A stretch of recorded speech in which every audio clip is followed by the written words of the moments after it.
Welcome back to Giant Freakin' Robot. I'm Josh Tyler, and this is a funeral.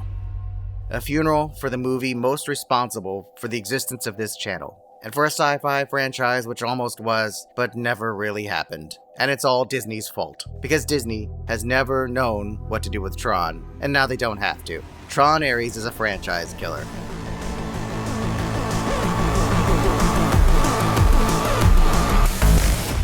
A movie so bad, no one will want anything from Tron ever again.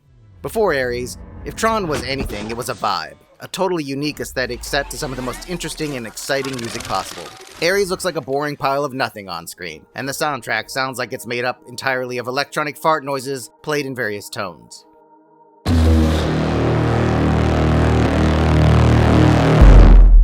It's led by one of the worst actresses I've ever been forced to watch in a major movie, and her hiring is one of the great mysteries of the universe. Her name is Greta Lee, and before Ares, she'd never been in anything good. She still hasn't. There's a reason all the movie's trailers tried to pretend Jared Leto is the movie's main hero. Every moment Greta's Eve character is on screen, a little more life is sucked out of the audience. Maybe she could have been better if the movie had a script, but it doesn't. It's just a series of generic corporate politics mumbo-jumbo bullet points mixed with a few platitudes and some hand-waving about technology.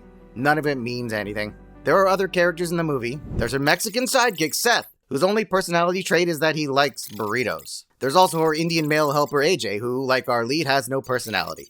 I've made it a point to use their ethnicities because that's the insulting and racist way the movie uses them. They're beta male diversity props and nothing more.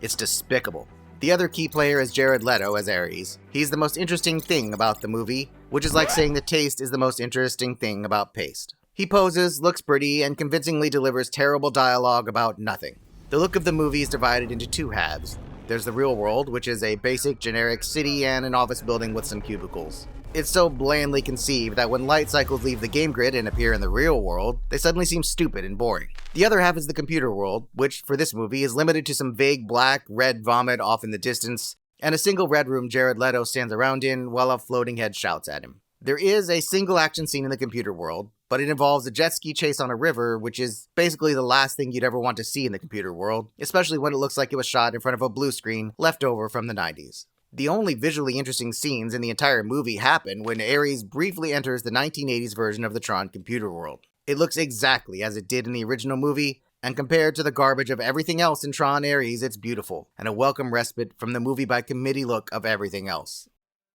In 1982, I stood in the back of my dad's pickup truck at a drive-in and peered over the top of the cab to look at the screen behind us. My family was there to watch Snow White, but on that second screen, across the rural Texas darkness of the drive-in parking lot, was Tron. At the age of 5, it was the first movie I'd ever seen on the big screen, and it's what made me fall in love with movies. Eventually, I turned that love of movies into this career, so in a sense, I owe Tron my entire life.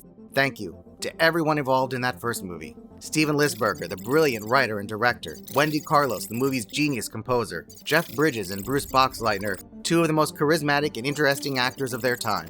And thank you to everyone who made Tron Legacy, a movie with an imperfect script brought to life by talent so rare that they managed to overcome it and give Tron a brief second wind set to a once-in-a-lifetime Daft Punk beat. But fuck you, Tron Ares, and double fuck you, Disney. I never want to see another Tron movie. Never. Next time you make something this terrible, have some dignity and scrape it off straight to streaming. Or better yet, delete it entirely. At least then there'd be some hope you could try again in the future. That won't happen now. Thanks to Tron Ares, the world of Tron is now dead. Forever. Want more angry attacks on terrible new movies? Do all that YouTube stuff to support this video and this channel. Until next time, I'm Josh, and this has been Giant Freakin' Robot.